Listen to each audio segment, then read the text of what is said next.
Okay, this is a bird's eye maple stave snare drum. You can see right here the collar of the bottom, the resonant head here.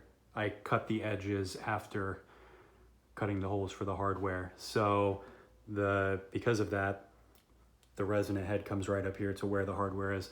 Doesn't actually affect the sound at all, just a manufacturer's defect. So you'll see here's what we're working with here.